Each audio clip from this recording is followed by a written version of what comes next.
Hey guys, so I wanted to give a quick update on reconstruction. I met with a plastic surgeon a few weeks ago, and sorry if I sound a little hoarse. I've had a cold, so I don't sound like my usual self.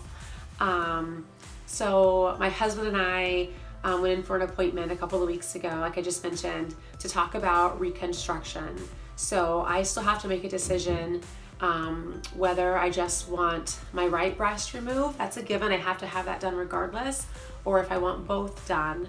So something that will play a part into that is my genetic testing, which I also had done last week. So my blood was shipped off 2 days ago to California, where they're going to run some genetics on that to see if I carry mutation for the BRCA1 and 2 genes. If I do, then I'll have to have a double mastectomy. Having reconstruction, of course, is a very personal decision, and I respect the decision of every woman and what they decide to do. I'm trying to still figure out with my husband, like, what's going to be best for me. This, whether I have the one, the two, and how will that look for me based on the options that I have. So if I have the right mastectomy, just the one, it's called a unilateral, I have the option, of course, of having an implant. I have the option of doing nothing to it, or I have the option of what's called a DIEP flap, which I'll explain to you in this video. So, of course, the other option, like we talked about, was having just both removed. So I could have implants for that. I could choose to do nothing and just have no breasts the rest of my life. It would be completely flat. And if you've ever looked up the word or Googled the word mastectomy, if you're not familiar with it, they take everything. So even the nipple is completely gone. So this whole process will definitely be transformational, both emotionally and physically as well. So, so I talked about DIEP flap. And I have the option of, like, let's say I have a double mastectomy. The doctor called it a jelly belly, which is, I think they're trying to be cute with the word, but to me it was kind of frustrating the way he said it because it's such a serious decision. I didn't think it was cute. When they say jelly belly, what he's saying is one breast could be an implant, and the belly is actually that DIEP flap. It's where they're transferring your stomach fat, your blood vessels, and your skin up to reconstruct your breast. So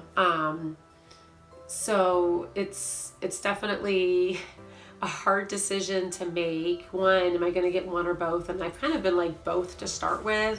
Just get it out. Just get it done with.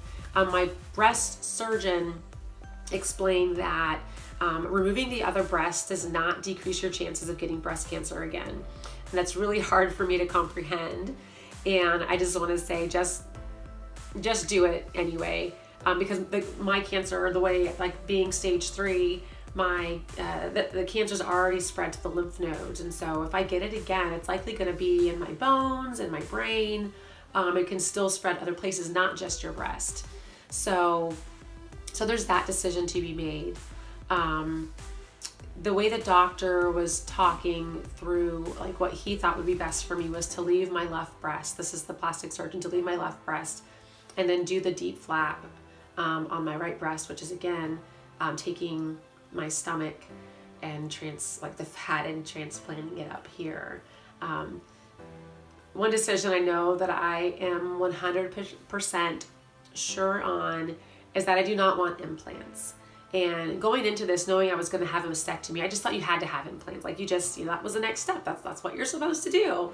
And the more I think about it, and the more maintenance that will be, because I'm so young, so I'm 38 now, and having to maintain that throughout the rest of my life, I kind of just want to be done with this. So I would honestly choose not to have a breast versus having an implant. Like the rupture rate, or you talked about, like, 1% each year. So in 10 years, there's a 10% chance of it rupturing. 20 years from now, 20%. And I feel like I'm already getting something out of my body that doesn't belong there. So I do not want to put something back in that still doesn't belong there.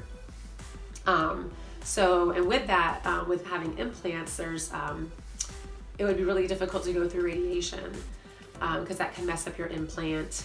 And he talked about putting in a spacer, like, we'll just put in a spacer, and then after radiation. You can go back in to have your surgery for implants. And I'm just like, I just want to be done. Like, I don't want to have to think about this or worry about it. So, in all honesty, as he was talking to us, I kind of remember getting teary-eyed like I am now, because it's so much information.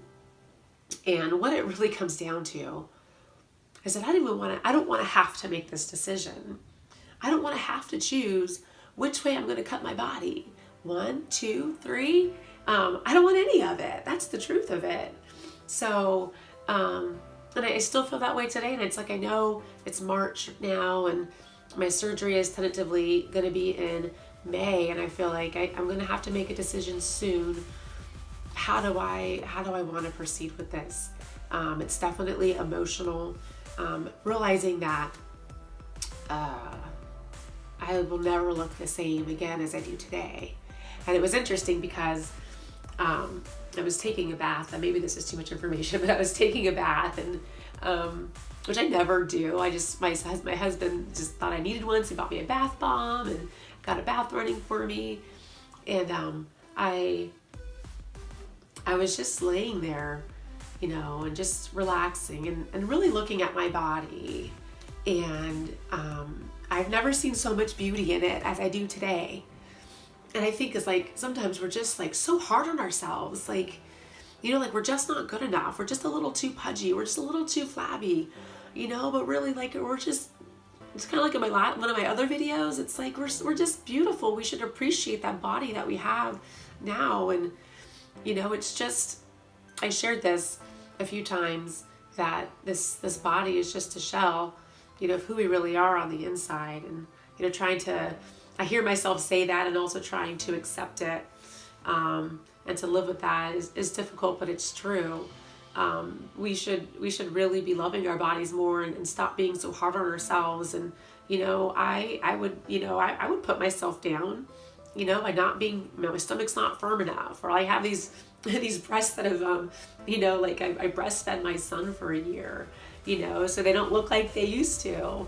Now I see more beauty in them than I ever did before, like in my entire body. And it's like, I don't want to make this decision. I don't want to have to choose again how many different cuts I want into my body, and how many scars I want there. So it's tough. It's difficult. If I told my husband, if I had to choose today, and if we had to choose, I would try to do the DIEP flap again, taking that from my stomach, and just trying to do them for both breasts. I don't know if I have enough. I think that's why you wanted to do one implant and one DIEP flap. But the thing with that, what's kind of cool with that is, like, if I were to gain weight, that the fat would continue to grow. But I lost weight, the breasts would get smaller. So it kind of just works with your body. But if I had to choose today, I would say let's just do that, because implants are off the table. And then if for some reason that didn't work, then I would just be done and just not have any breasts at all. So choices to be made, big decisions to be made. This is life. It's life-changing. That my life will never be the same, but in some ways, I know it's going to be so much better too. Just the growth I've experienced through this, the things that I've learned, it's just like, this is life-changing for the good and the bad. So my message to you, I always feel like there's a message. My message to you is to appreciate the body that you have today. Life can change so quickly. So love yourself, take care of your body and how you're nourishing it. And it's like, this is the one shot we get to live a healthy life, to really love and appreciate who we are. Not just on the inside, but even on the outside. Stop being hard on yourself. Stop beating yourself up over things, and then maybe yeah, you could look different, but it's just like, love the body you have today, because it is so precious and it is so beautiful. So that's the update for this week. It's a nice short one. Hope soon to share with you my hair regrowth. So that's been happening. So I hope to do a bald video in the future, because I haven't done that yet on YouTube. If you follow me on Instagram, I have some pictures out there, but the YouTube world hasn't seen that side yet. So stay tuned for that. Take care, guys.